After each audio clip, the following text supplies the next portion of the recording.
for you. Now, close to 800 school-going children are among the thousands of Kibwezi residents in Kenya's Makueni County staring at a possible health hazard after an oil spill contaminated their main source of water. And now the residents are staring at possible drought as the contamination blamed on the Kenya Pipeline Company has caused most of the nearby food crops to dry up. Murimi Mwangi has the details. An environmental hazard, and in its wake a withered livelihood of an entire village, and beckoning from a distance thirst and hunger. This has been the sad state of affairs for 6 months now at Thange village in Kibwezi, Makueni County, following the spillage of oil from a pipeline belonging to the Kenya Pipeline Company that has now contaminated all the main sources of water for residents here. From boreholes to the main Thange River, a lifeline of thousands of residents here is choking, and there is simply nowhere to quench their thirst. Watoto wetu wameanza kuumwa na tumbo ovyo ovyo, kukuliwa na vichwa. Tukaulizana kwa nini inaendelea hapa? Sababu mafuta ilikuwa imemwagika kwa mto na hakukuwa na mtu yeyote anaweza kutuambia kama mafuta ni mbaya. What you are saying is the companies that they should be responsible to the damage that has been caused by this oil spillage. But even more worried are the teachers and parents of close to 800 pupils and students from the nearby Thange primary and secondary schools who are closest to the hazard. We thought there was really no big deal until when one of our teachers was so much affected, just like the students, with chest pains and abdominal pains.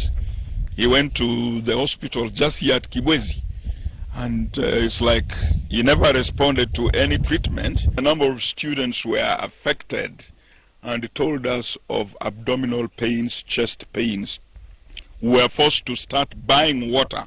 But despite this glaring evidence of environmental pollution, whose devastating effects is all clear, Kenya Pipeline Company acting managing director Flora Okoth insists that this was just an accident. It could be accidental puncture of the line by third-party activities. It could be pressure-related ruptures of the line. They should compensate all these people, because there are some people who have lost their crops, some people have lost their livestock. And the lives of these people are at stake.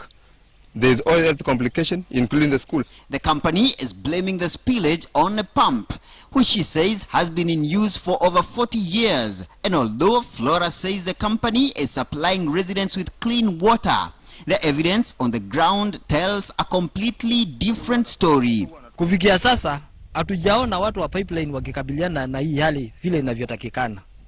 Kwa maana tulipoendelea na kulalamika sana, walituma matingatinga wakasema ati watatuchimbia nini? Watatuchimbia vizima za kuendelea na kazi yetu.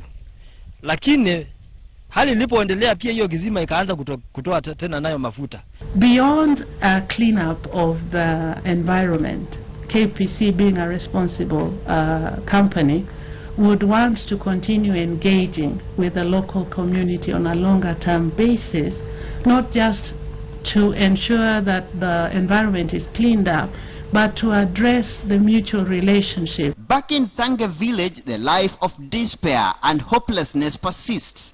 As 6 months on, they are still waiting for the Kenya Pipeline Company to clean its mess and safeguard the livelihoods of thousands of people. Murimi Mwangi, KTN News, Nairobi.